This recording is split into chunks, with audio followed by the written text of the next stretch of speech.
chaqueta, que hace una pregunta muy interesante. Dice, ¿por qué se liberan estas hormonas? ¿Y qué va a hacer? ¿Por qué va a actuar sobre el estómago? Me parece pertinente esa pregunta, ¿no? Entonces, miren, vamos a hablar de nuevo. En la fase intestinal decía que se producen dos mecanismos: mecanismo nervioso y mecanismo hormonal. El mecanismo nervioso está dado por la distensión del duodeno, que pone en actividad el reflejo enterogástrico. O sea, la distensión del duodeno, ¿no?, pone en acción este reflejo enterogástrico que va a actuar sobre el plexo mientérico. Miren, el plexo mientérico, que está entre la capa muscular longitudinal y la capa muscular circular. Sobre eso va a producir una inhibición. Por lo tanto, la motilidad del estómago disminuye o se inhibe. ¿Para qué? Para que no siga pasando el quimo gástrico hacia el duodeno. Esa es una función. El otro mecanismo, que es el mecanismo hormonal, es que, por ejemplo, como consecuencia del vaciamiento gástrico, acá en el contenido duodenal, en ese contenido encontramos lípidos parcialmente digeridos y carbohidratos parcialmente digeridos. La presencia de estos alimentos parcialmente digeridos, sobre todo los lípidos, va a estimular las células I que liberan colecitoquinina. Y esta colecitoquinina va a pasar a la sangre y a través de la sangre llega al estómago. 1. 2. Los carbohidratos van a estimular la liberación del péptido intestinal péptido inhibidor gástrico. Van a actuar sobre el péptido inhibidor gástrico. Inhibidor gástrico. A veces la rapidez con que estoy hablando no hace percatarse sobre eso, ¿no? Entonces, el péptido inhibidor gástrico, ¿qué quiere decir? Que es una hormona que va a inhibir la liberación de gastrina. Y si no hay gastrina, entonces también disminuye la secreción. Bueno, ese péptido, por ese mecanismo, pasa a la circulación y va a actuar sobre las células parietales y las células principales. Y por otro lado, el ácido de este contenido, por eso acá pH disminuido, ¿no?, actúa sobre las células S, que va a secretar esta hormona secretina. Y esta secretina es la que también pasa a la célula y por vía sanguínea llega al estómago. Y va a actuar inhibiendo. Las tres hormonas inhiben la producción de pepsinógeno y la producción de ácido. Entonces, por esa razón, ahora, ¿eso hasta cuándo va a ser? ¿Va a ser permanente? No. Eso va a ser hasta cuando esto se desplace a porciones más inferiores como consecuencia de la motilidad. Desaparece el estímulo, el contacto con estas células que van a producir las hormonas, por un lado, y desaparece también la distensión del duodeno y, por lo tanto, este reflejo desaparece y la mucosa, el músculo del estómago vuelve a contraerse porque ya no hay este reflejo. Se producen las secreciones porque estas hormonas han dejado de producirse hasta que nuevamente se produzca la distensión y la presencia de lípidos, carbohidratos y ácido. Entonces, ese es un mecanismo intermitente, no es permanente.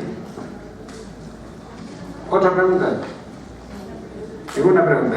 Listo, entonces aquí terminamos. Todavía no se vayan, no sean mala gente, me están votando.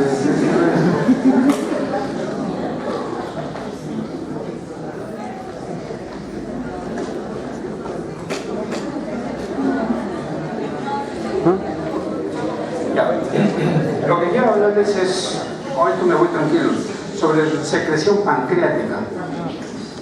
Ya, sobre la secreción pancreática, dos palabras sobre la secreción pancreática. Secreción pancreática y terminamos.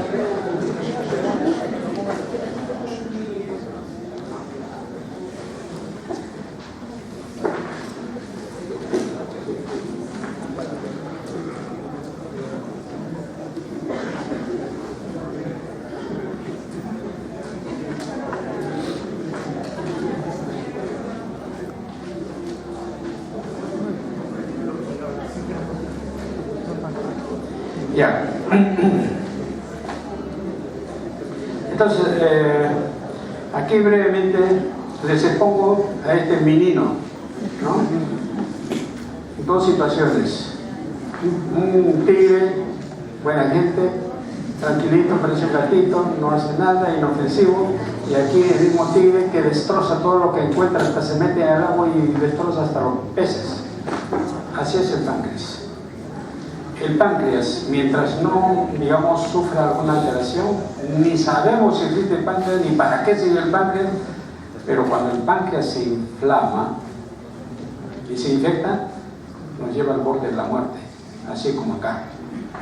Entonces, esa es la intención de presentarles estas dos fotos. Bien, en lo que respecta a las consideraciones anatomopatológicas, vamos a hablar solamente sobre el páncreas exocrino, que tiene la porción acinal y la porción canalicular muy parecido a las glándulas salivales. Por eso, algunos fisiólogos antiguos denominaban al páncreas como una glándula salival abdominal, guardando la distancia, por supuesto. Bien. Acá tenemos este esquema, ¿no? La porción acinal, la porción canalicular, y acá tenemos estas células, que son las células acinales. Estas células acinales que tenemos acá, las células acinales. Entonces, esto es para mostrarles los receptores de membrana. Estas células acinales del páncreas también tienen receptores de membrana, y tienen receptores para la secretina, para la acetilcolina y para la colecistoquinina. De tal suerte que cuando la secretina actúa sobre esta célula, el mecanismo es el siguiente, que ese estímulo va a ser para activar a la adenosiclasa, y esta adenosiclasa es la que va a degradar el ATP en AMP cíclico, que es el mensajero intracelular, que va a actuar, se supone, sobre un grupo de enzimas, probablemente la proteínoquinasa, no se sabe todavía. Esa es una vía. La otra vía es que cuando el vago está activo, libera acetilcolina que actúa sobre los receptores M1. ¿Y qué hace? Que va a liberar el calcio almacenado en el retículo endoplástico, liso. Libera, abre las compuertas y ese calcio, por simple mecanismo de difusión o mecanismo pasivo, sale. Y por eso es que aumenta el flujo de calcio, que va a actuar sobre ese grupo de enzimas que todavía no se sabe. Y finalmente tenemos la colecistoquinina, que actúa sobre los receptores colecistoquinina enérgicos, que también el mecanismo es que liberan calcio y va a actuar sobre este grupo. Y finalmente, como consecuencia de eso, es que va a producirse la liberación de las enzimas pancreáticas. Esto era hasta hace 10 años. Actualmente se ha visto de que esta célula acinal, no solamente tiene receptores para la secretina, acetilcolina y colecistoquinina, se han encontrado dos receptores más para el péptido inhibidor gas, el péptido intestinal vasoactivo, y también para la sustancia P, ¿no? Y todo eso es para incrementar la secreción de enzimas. Bien. En lo que respecta a la composición de la secreción pancreática, lo que más nos interesa es la composición orgánica. Y acá, a propósito, lo he puesto en diferentes colorcitos para señalar, digamos, grupos enzimáticos. Así tenemos, en primer lugar, el tripsinógeno, quimiotripsinógeno, proelastasa y procarboxipeptidasa A y B. Estos son los zimógenos pancreáticos, quiere decir que no tienen acción enzimática todavía, no tienen acción catabólica. Es un preestadio. Bien. Y tenemos también el inhibidor de la tripsina, ¿Qué importancia tiene este inhibidor de la tripsina? Este inhibidor de la tripsina, mientras todo esto se encuentra dentro del páncreas, particularmente estos zimógenos pancreáticos, es para salvaguardar la integridad, sobre todo del tripsinógeno. O sea que el inhibidor de la tripsina como que protege, como su soldadito de protección al tripsinógeno, tratando de mantener la integridad del tripsinógeno. ¿Por qué? Porque si este tripsinógeno en el interior del páncreas se activa y se transforma en tripsina, se produce lo que se llama activación de la cadena enzimática y se produce la autodigestión del páncreas, pancreatitis. Entonces, por eso que es importante la presencia del inhibidor de la tripsina. ¿Y dónde actúa el inhibidor de la tripsina? Mientras todo esto esté dentro del páncreas. Una vez que sale del páncreas hacia el intestino, hay otra hormona que deshace al inhibidor y de esta manera el inhibidor ya no tiene importancia. Bien, la amilasa pancreática, la lipasa pancreática y la fosfolipasa, estos no necesitan activación.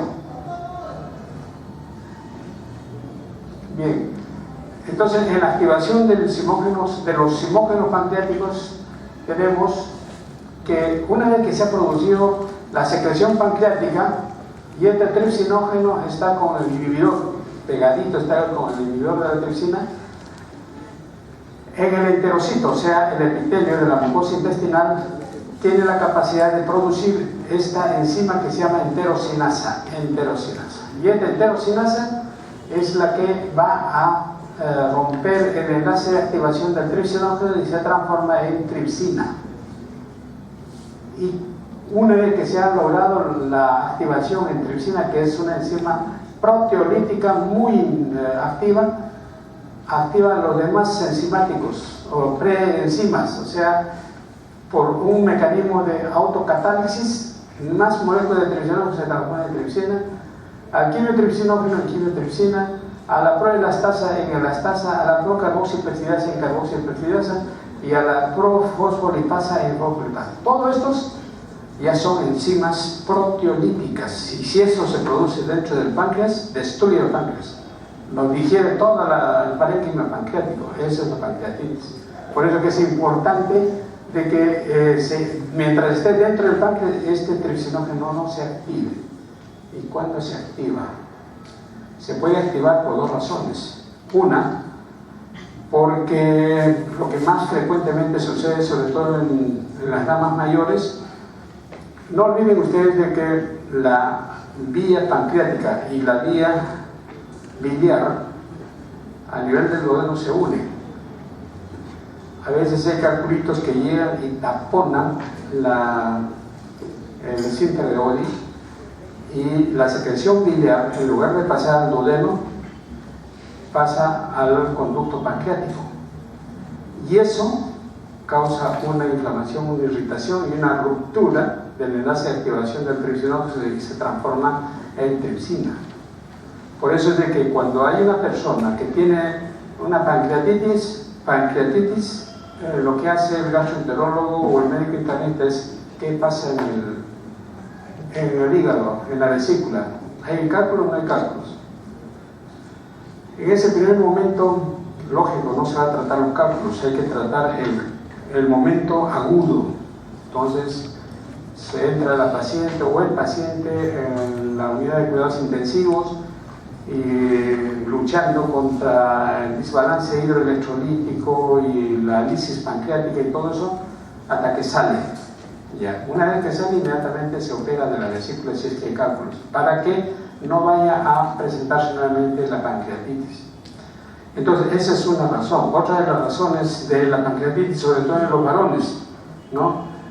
Entonces, toman trago en abundancia, comen como descosidos y eso excita a la secreción pancreática demasiado y a veces se obstruye la vía de secreción, o sea, el conducto pancreático, que la secreción pancreática regresa, o sea, se produce un reflujo y eso va a causar una activación del tripsinógeno en tripsina y de ahí ya ustedes saben la cadena de activación.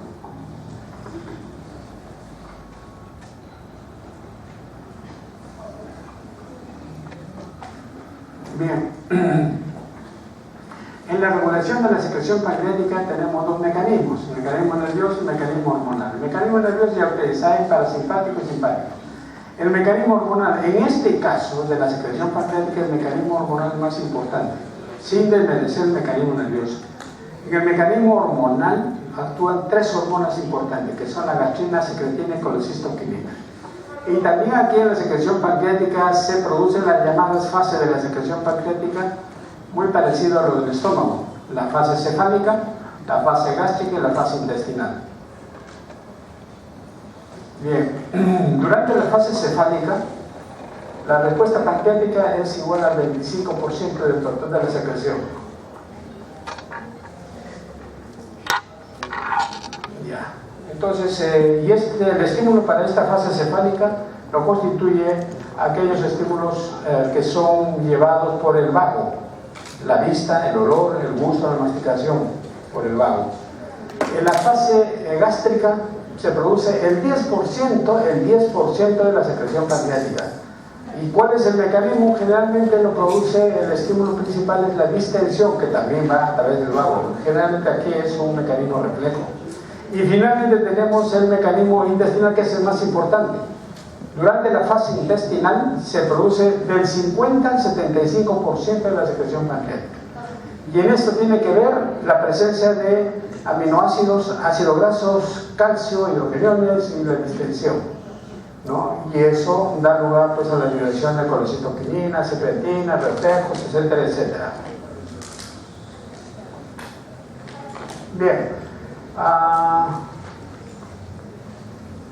acá tenemos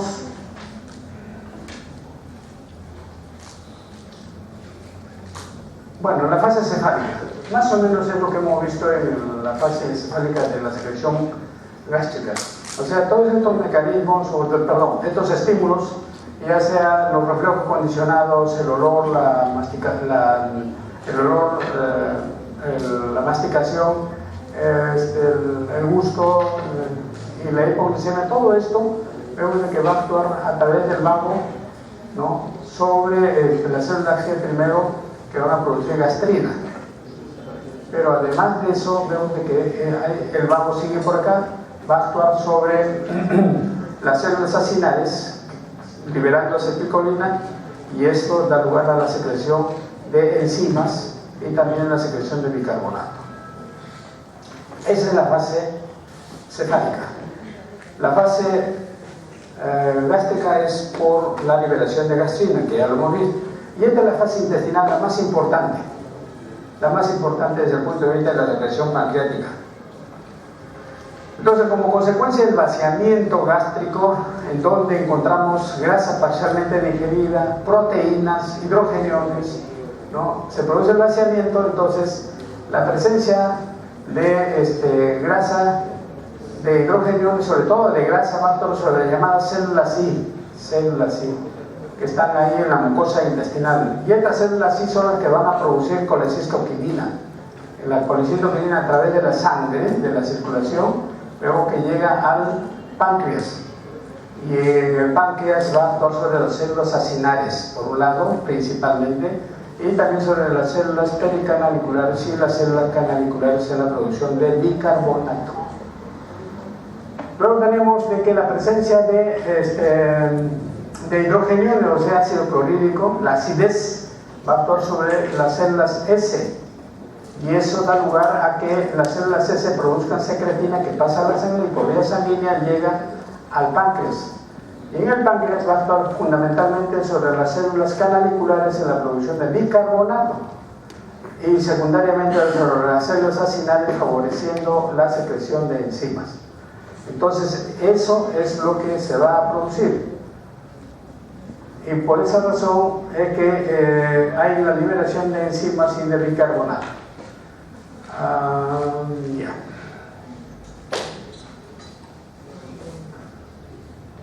¿Preguntas?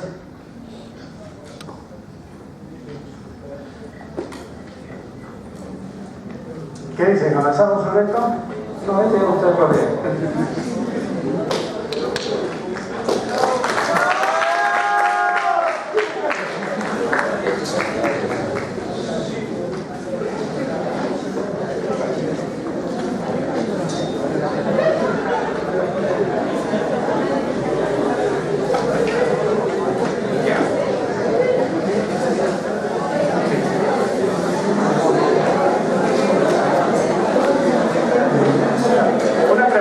Una preguntita. Voy a responder a una preguntita. La señorita me hace una pregunta con relación a la gastroparesia. No les he hablado sobre ninguna alteración de la motilidad, tampoco les he hablado sobre la persistencia del cierre del esfínter del esófago inferior, pero yendo a la gastroparesia es una disminución de la motilidad del estómago. Se presenta en quienes, fundamentalmente ya en los ancianos, ¿no? Y es por esa razón de que los ancianos sufren de procesos de indigestión, ¿no? Porque su estómago no se contrae como la que se contrae el estómago de un joven, ¿no? Y también se puede producir la gastroparesia por problema neurológico, ¿no? O también, por ejemplo, hay gastroparesia que el síndrome de intestino irritable también se presenta. Entonces, en resumen, la gastroparesia es eso, disminución de la motilidad del estómago.